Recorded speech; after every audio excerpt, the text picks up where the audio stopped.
మన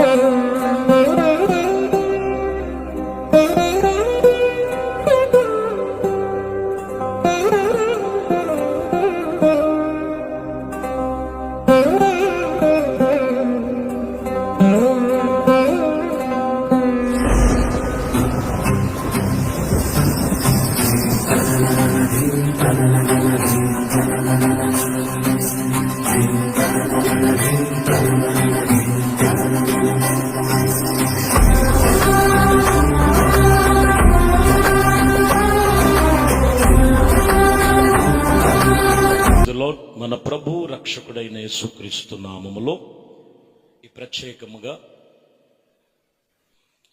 దేవుని వాక్యము ఈ ఉదయకాలము మనం ధ్యానిద్దాం. మత్తయి సువార్త 28వ అధ్యాయము 6వ వచనం చదువుతున్నాం.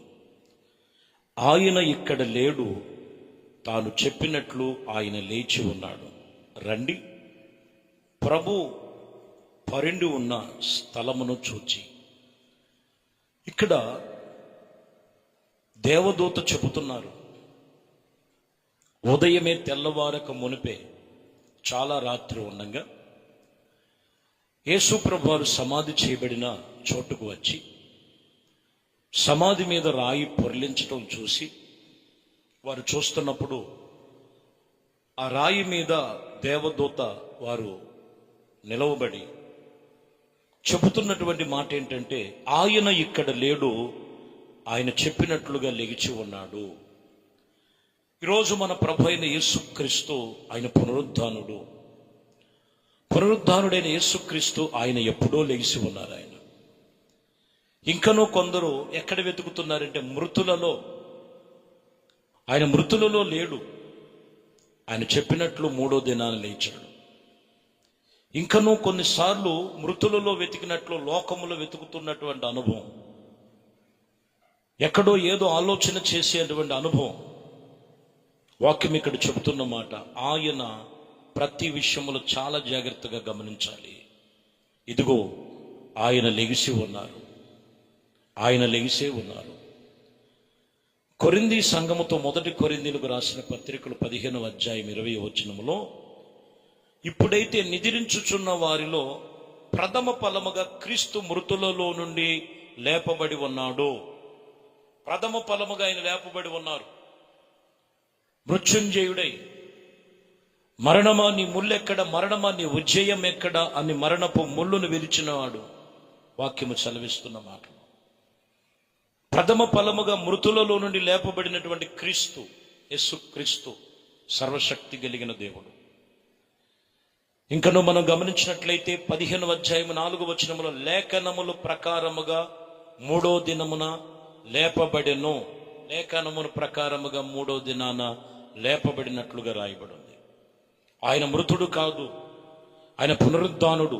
పునరుద్ధానమును జీవమును నేనే అని ప్రభు చెప్పినట్లుగా ఆయన వాక్యము సెలవిస్తున్నటువంటి మాటలు, ఆయన లేఖనములు చెప్పబడినట్లుగా 3వ దినాన మృత్యుంజయుడై లేచాడు.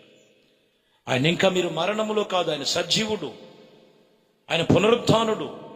పునరుద్ధానములో వెతకాలి, పునరుద్ధానములో మనము దేవుణ్ణి ఆయన చూడాలి. మత్తయి సువార్తలో 28వ అధ్యాయము 10వ వచనములు చదివితే, యేసు భయపడకుడి, మీరు వెళ్ళి నా సహోదరులు గలిలయకు వెళ్ళుచున్న వారు అక్కడికి వెళ్ళి చూసిరని వారికి తెలియజెప్పుడి. మేము చూశాము అని చెప్పమని చెప్తున్నాడు. భయపడొద్దు, నేనే పునరుద్ధానమును జీవమును నేనే. ఆయన మరణించి పునరుద్ధానుడే 3వ దినాన లెగుస్తారని చెప్పిన దేవుడు. గలిలయకు వెళ్ళి చెప్పండి.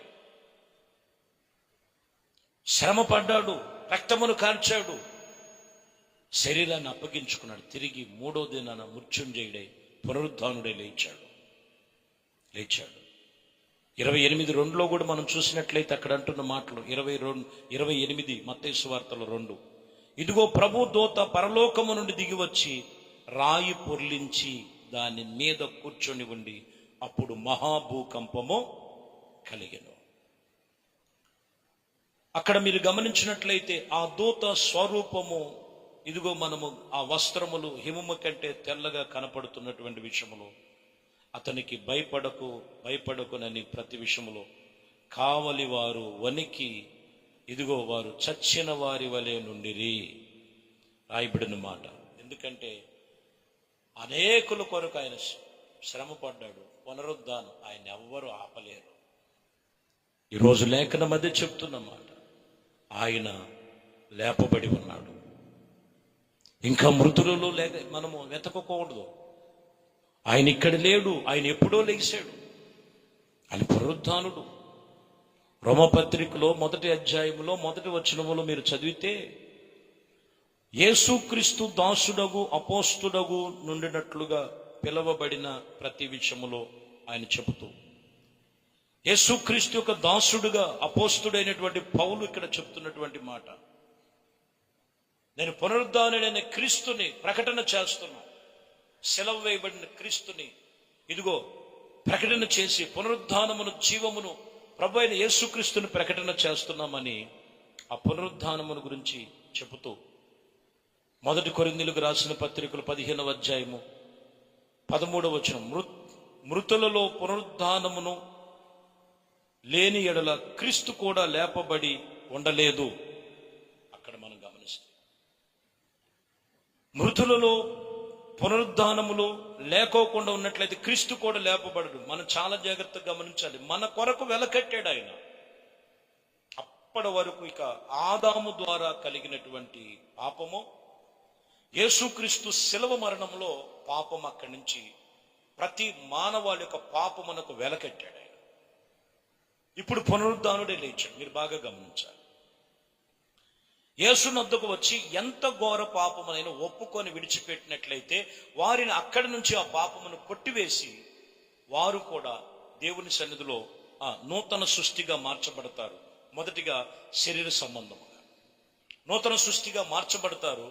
మరణం అయిపోయిన తర్వాత తిరిగి పునరుద్ధానములో కూడా లెగుస్తారని వాక్యం చెప్తున్నమాట. నా యందు విశ్వాసం ఉంచిన వాడు చనిపోయినను బ్రతుకును, బ్రతికి నా యందు విశ్వాసం ఉంచిన వాడు ఎన్నడూ చనిపోడు, పునరుద్ధానమును జీవమును నేనే అని ప్రభు చెప్పారు. అందుకని ప్రభువుని నమ్ముకొని ప్రభు సన్నిధిలో మనం ఆయన ఎవరనంటే పరిశుద్ధుడు, సజీవుడు, పునరుద్ధానుడు, సర్వశక్తిమంతుడు, నేను ప్రకటిస్తున్న యేసు క్రీస్తు. వాక్యము చెబుతున్న మాట 15వ అధ్యాయం 14వ వచనంలో కొరింథీయులకు రాసిన 1వ పత్రికలో, మరియు క్రీస్తు లేపబడిన ఎడల మేము చేయు ప్రకటన వ్యర్థము, మా విశ్వాసము వ్యర్థమే అని చెప్తున్నారు. ఈ మాటలో అర్థమవుతుంది మీరు? క్రీస్తు లేపబడిన ఎడల, లేకపోతే మేము ఇంత చెప్పిన ప్రయాస వ్యర్థమే. లేపబడి ఉన్నాడు కాబట్టి, ఆయన పునరుద్ధానుడే లేచాడు కాబట్టి, ఆయన మృత్యుంజయుడే లేచాడు కాబట్టి, రోమా సామ్రాజ్యం అంతా కూడా ఆయన కనులారా చూసి ఇదిగో ఆయన సెలవు వేసినటువంటి అనుభవాల్లో ఉన్న అందరూ చూస్తూ ఉండగానే ఆయన పునరుద్ధానుడే లేచినటువంటి సంగతి మేము విశ్వసిస్తున్నాం. ఆయన పునరుద్ధానుడు అని మేము చూశాము కాబట్టి మేము ప్రకటన చేస్తున్నాం, విశ్వసిస్తున్నాం. యేసునొద్దకు వచ్చిన వారి జీవితాలు కూడా పాత జీవితాలను విడిచిపెట్టి పరిపూర్ణమైన జీవితాలుగా మార్చడానికి ప్రభువు ఆయన కృప చూపిస్తాడు. అదే ప్రకటన చేస్తున్నాడు అక్కడ పౌలు గారు. ఇది మేము చూడకపోతే వ్యర్థమయ్యేది కదా ఈ ప్రకటన, విశ్వాసం వ్యర్థమే కదా. ఆయన పునరుద్ధానుడు, ఆయన పునరుద్ధానుడు. ప్రభుని నువ్వు అడుగు, ప్రార్థన చేయి ప్రభు సన్నిధిలో, ఆ పునరుద్ధానపు శక్తి నీకు కలుగుతుంది. ఫిలిప్పీయులకు రాసిన పత్రిక 3వ అధ్యాయం 7వ వచనం, అయినను వేకువ నాకు లభించిన ఉండగా క్రీస్తు నిమిత్తము నష్టముగా ఎంచుకోలేదు నేను. ఏటిని విషయంలో కూడా చాలా జాగ్రత్తగా గమనించాలి. 8లోకి వచ్చేళ్ళకి, నిశ్చయముగా నా ప్రభు అయిన యేసుక్రీస్తును గురించి అతిశ్రేష్టమైన జ్ఞానము నిమిత్తము సమస్తము నష్టముగా ఎంచుకున్నాను. చూసారా? యేసు ప్రభు వారి కోసం, పునరుద్ధానుడైన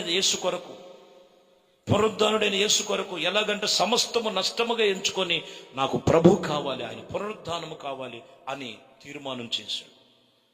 క్రీస్తును సంపాదించుకొని ధర్మశాస్త్ర మూలముగా నీతిమంతులుగా, క్రీస్తు నందు విశ్వాసము వలన నీతిమంతులు అనగా విశ్వాసమును బట్టి దేవుడు అనుగ్రహించిన నీతిమంతులుగా ఆయన ఎదుట మనం అగపడు నిమిత్తము ఇదే పునరుత్థానము. అగపడాలి నీతిమంతులుగా, అగపడాలి నీతిమంతులుగా. వాక్యం అదే చెప్తున్న మాట. కాబట్టి ప్రియమైన దేవుని బిడ్డలారా, పునరుత్థానము కలిగిన అనుభవం లోకములో లాభాలు కాదు, ప్రభు కొరకు నష్టములుగా ఎంచుకొని ప్రభుతో తీర్మానం చేయి. ఎందుకంటే ఆయన మృతులలో నుండి లేచాడు, పునరుద్ధానుడే లేచాడు. పునరుద్ధానుడే లేచినటువంటి సర్వశక్తిమంతుడు ఆయన. వాక్యం చెప్తున్నమాట. కాబట్టి ప్రియమైన దేవుని బిడ్డలారా, ఇంకా ఆయన మృతుల్లో కాదు, నీ మనోనేత్రాలు వెలిగించు. యేసయ్య ఎవరంటే పునరుద్ధానుడు. నీలో జీవం కావాలా? ఆ పునరుద్ధానుడైన క్రీస్తుని నీవు ఆ మాటలు విని ఆ జీవితాన్ని ప్రభుకు అప్పగించు. ఎంత పరిస్థితుల్లో ఉన్నా ఆయన లేపే, ఆయన కృపలో స్థిరపరిచి ఆయనతో నిన్ను నిబంధన ప్రకారము ఆయన రాజ్య వారసులుగా నిబంధన చేశారు. కాబట్టి మొదట ఆయన రాజ్యమును, నీతిని వెతుకు. ఇవన్నీ నీకు సంభవించును, వచ్చును. ప్రార్థన చేద్దాం. పరిశుద్ధుడా, ప్రేమ కలిగిన తండ్రి, ప్రభువా, మీ శ్రేష్టమైన అతి పరిశుద్ధ నామమును బట్టి మీకు స్తోత్రాలు చెల్లిస్తున్నాను. మీ కృపా, దయా సంకల్పమును బట్టి ఈ ఉదయకాలము చేస్తున్న ప్రతి ప్రార్థనలన్నీ కూడా ఆలకించి మీరే ప్రతిఫలం ఇచ్చి పునరుద్ధానమును ఈ శుభవేళ ప్రతి ఒక్కరి మీద పునరుద్ధాన శక్తి, పునరుద్ధాన బలం, పునరుద్ధానపు యొక్క ఆత్మకార్యములు జరిగించు. నజరేయుడైన యేసుక్రీస్తు నామములో ప్రార్థించి వేడుకొనుచున్నాము తండ్రి. ఆమేన్. ప్రభు మిమ్మల్ని దీవించునుగా.